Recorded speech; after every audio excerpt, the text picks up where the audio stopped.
What if the face of your ancestors was mistaken for someone else's? Buried deep in the rain-soaked jungles of Veracruz, 17 colossal heads rise from the earth like stone gods, each carved from volcanic basalt, each weighing up to 50 tons. Their faces are unlike anything else in the ancient world. Full lips, broad noses, eyes that stare back with an almost human sadness. For over a century, these features triggered a question that would spiral into one of the most controversial myths in archaeology. Were the Olmecs African? It started with a single gaze. A 19th-century explorer, staring into the stone, saw not indigenous genius, but something negroid. That word, spoken aloud, traveled through textbooks, pseudoscience, and eventually the internet. Suddenly, the Olmecs weren't just Mesoamerican.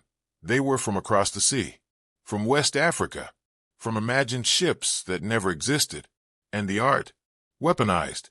Those lips, those noses, treated like racial evidence instead of symbolic design. Ignored was the jaguar, the most sacred animal of the Olmec world, fused with human features in their mythology. Forgotten were the masks, the rituals, the gods. Rewritten was the entire face of a people. This wasn't archaeology. It was identity theft, sculpted from stone. And yet it stuck, because the real truth was quieter, harder to prove. The real truth had no ships, no foreign kings, just bones, burials, dust. But then came the silence breakers, the scientists who cracked open ancient tombs, not with fantasy, but with genome sequencers. They dug past the rumors, through the humid soil, into the cells of the dead. And what they found wasn't African, wasn't Chinese, wasn't foreign at all. It was something older, something local, something that had waited, untouched, for 3,000 years, because inside those forgotten graves, the bloodline of the Americas was waking up, and in the next breath, the next excavation, we would come face to face with the DNA of a civilization we thought we already knew. The jungle doesn't whisper, it breathes. Thick with heat, soaked in silence, it covers everything, ruins, secrets, and bones. In the shadow of San Lorenzo, beneath tangled roots and forgotten altars, 2 graves waited, one from a city that once ruled the lowlands, the other from Loma del Zapote, a place barely remembered, even by those who lived nearby. For 3,000 years, the bodies inside had been sealed away, their voices drowned by soil and rain. When archaeologists found them, the bones were brittle, paper-thin, some no more than dust. Every breath of air felt like a risk, because what lay inside those ribs, those teeth, wasn't just history. It was identity, and for the first time, someone had the tools to hear it. Ancient DNA, hidden in the mitochondria, passed down by mothers through unbroken chains of blood, pulled from bone fragments with the precision of a surgeon, decoded by machines that could read whispers in genomes. And there it was, haplogroup A, not African, not Asian, not anything imagined in books written far from this soil. A lineage that goes back beyond the Olmecs, beyond pyramids, beyond language. One of the original genetic signatures of the Americas. A matrilineal echo that still pulses through the veins of millions across Mexico, Guatemala, the Andes. This wasn't a mystery anymore. It was confirmation. The Olmec weren't visitors. They were rooted here, born of this land, carried through generations by women whose names we'll never know. But the question won't let go.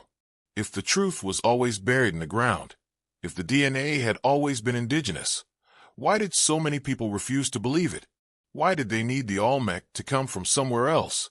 The answer isn't genetic. And in the next chapter, we follow the lie. To the men who built it, they said the Olmecs came from Africa, that ships crossed the Atlantic before Columbus ever dreamed of the sea. They said China, exiles from the Shang dynasty, fled east, bringing jade and scripts to a foreign jungle. They even whispered aliens. When truth is silent, fantasy shouts louder. For nearly a century, the Olmecs became a canvas for the world's projections. Their colossal heads, their glyphs, their silence, all rewritten by voices that never lived in Mesoamerica. In the vacuum of evidence, anything could be claimed. And it was. In 1976, Ivan van Sertima stood before a crowd and declared that West African mariners had reached Mexico, long before Europeans. He pointed to lips, noses, stone features recast as racial fingerprints. No excavation, no DNA, just conviction. Then came Ike Su, a professor who saw Chinese oracle bones where others saw local art. He drew lines between La Venta and Shang tombs, between dragons and jaguars. The Cascadel block, he said, wasn't Mesoamerican. It was Chinese, rebranded. The media loved it. The mystery sold. But something else, something quieter, was lost. Because with every headline, with every fringe theory, the indigenous voice was pushed back into the shadows. Pride turned to doubt. Local genius, the invention of writing, urban design, monumental art, was attributed to anyone but the ancestors who lived here. Why? Why was it easier to imagine sailors from Senegal than scientists from Tabasco? Why did the world need the Olmecs to be from somewhere else? Maybe because admitting otherwise would mean accepting that brilliance rose here, unaided. That the people of Mesoamerica didn't borrow their greatness. They built it. But now, something unspoken is rising, not from fantasy, but from science. Because in the bones, in the genomes, in the cold clarity of genetic code, the truth has finally returned. The question now is, can hard DNA erase soft lies? Or has the myth already sunk too deep? Because in the next breath, we follow the fantasy as it begins to crack.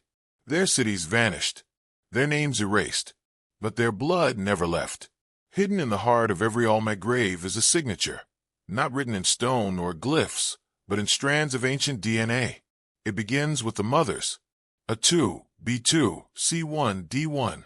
Mitochondrial haplogroups passed down through unbroken lines of women, carried from Northeast Asia, across the Bering Land Bridge, down the spine of the Americas, generation by generation, from glaciers to jungles, until they reached the Gulf Coast, until they became the Olmec. Then come the fathers, QM3, QL54, Y chromosome markers found in hunters who once walked the mammoth-filled plains of Siberia. These weren't wanderers, they were founders, the architects of the genetic blueprint still flowing through Native America. Every sequence, every code, tells the same story. The Olmecs weren't visitors. They were the descendants of the first Americans. Their bodies were books written by fire, famine, and the footpaths of those who crossed a frozen sea.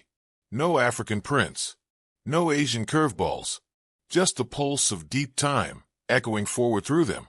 From Alaska to Veracruz, from ice to heat, they carried the same fire, the same ancestral spark. And yet, what makes this story extraordinary isn't just where the Olmecs came from. It's what they became. Because the genomes don't speak of isolation, they speak of endurance, fusion, movement. And now scientists are asking a new question. If the Olmecs held this ancient genetic torch, were they passing it on? Could their bloodline, once seen as a dead end, actually be a living bridge? Because maybe, just maybe, the Olmec weren't a chapter that closed. They were the thread that tied others together. And in the next breath, we follow that thread into the modern world. They told us the Olmec vanished, swallowed by jungle, forgotten by time. Their temples crumbled, their cities lost, as if a whole people could simply disappear. But what if they didn't? What if their legacy, their blood, is still moving through the veins of millions? Because in the quiet backrooms of genetics labs, scientists are seeing something they never expected.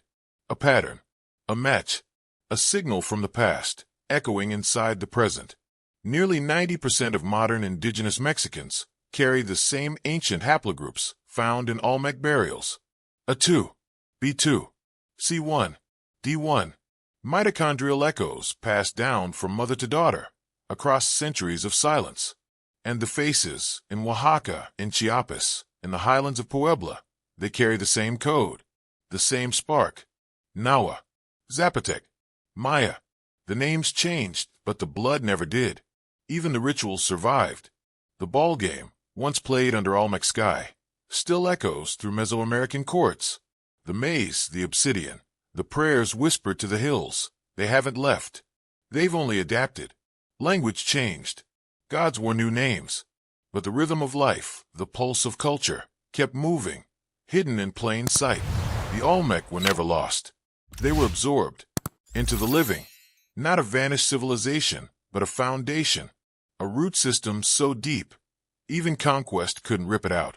And here's the twist. This wasn't supposed to happen. History, as we were told, is a story of rupture, collapse, replacement. But the DNA tells something else. A through line, a whisper, a resistance so subtle, it lived beneath the blade. And the question it leaves us with is almost too heavy to hold. How did that thread survive? How did a people fractured by conquest, baptized by fire, still carry the same code, untouched? In the next chapter, we walk into the storm to see just how close this bloodline came to being broken. 1492, a year carved into memory. For some, discovery. For others, the beginning of erasure. The ships came with steel, with scripture, with sickness. And the land, the bloodlines, were never the same. Indigenous villages were burned, names forbidden, gods destroyed. And in their place, the new world, built on violence, began rewriting the old one. But not everything vanished. In hidden genomes, a war was unfolding, quiet, molecular, invisible. The mitochondrial DNA of indigenous women was still being passed down, carried inside daughters born in the ashes. But something else slipped in. A trace, a shadow. African haplogroups, small, unexpected, post-Columbian footprints. Not from explorers, from slaves, from women forced into lives they never chose. It's there in the record. Less than 3% in some indigenous groups. A fragment of a new horror layered onto an old one. Blood mixed without consent. Identity rewritten without warning. And yet, when scientists pulled DNA from Olmec-era graves, before the conquest, before the cross, before the scream, they found none of it. No European lineages. No African codes.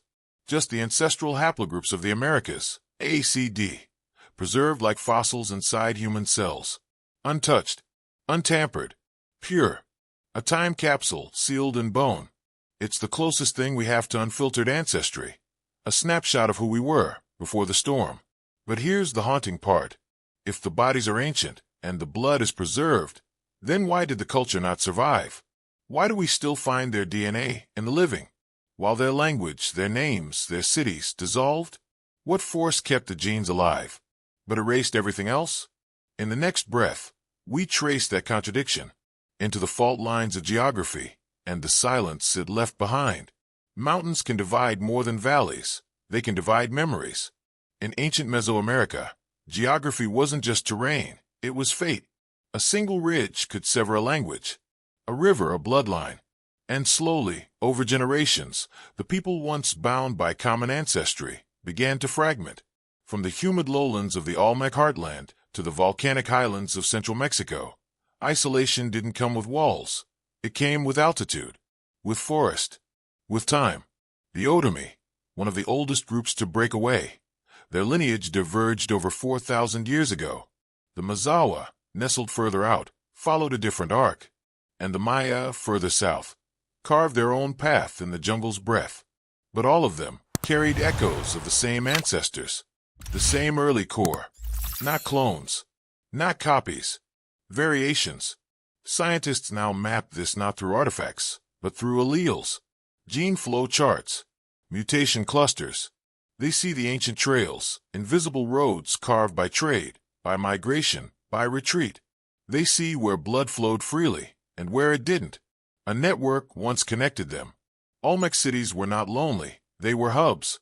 Ideas moved fast. Culture moved faster. But genes sometimes stayed behind, locked in pockets, isolated by cliff, by climate, by conflict. And that's the twist. While temples rose, while ball games spread, while gods changed names, the people themselves were diverging, becoming distinct, branching like the roots of a ceiba tree. Same origin, different directions. The land was sculpting identity, not just where you lived, but who you became. And now, we're left with a paradox. How can culture spread across a continent, yet the bloodline beneath it fracture in silence? What happens when the story travels, but the people don't? In the next chapter, we turn to those who stayed behind, and the strange pattern hidden in the genes of a civilization that never left, yet changed forever. No ships arrived. No conquerors touched their shores. And yet, monuments rose. In the cradle of humid lowlands, a people emerged from nothing except themselves. No borrowed scripts, no inherited gods, just stone, jade, and firelight, carved into something the world had never seen before. The Olmecs, a pristine civilization, the scholars call them, not because they were untouched, but because they were original. They didn't copy. They didn't imitate. They invented the Mesoamerican ballgame. Long before the Maya codified it, Olmec courts echoed with the thud of rubber and ritual. They carved gods from jade, faces half human, half jaguar, spirits born not from conquest, but from the deep night of their own imagination. And then they tried to write all down, not with alphabets from Egypt, not with scripts from China, but with their own marks etched in stone. The Cascadal block, still unsolved, still whispering. A language born of isolation and brilliance.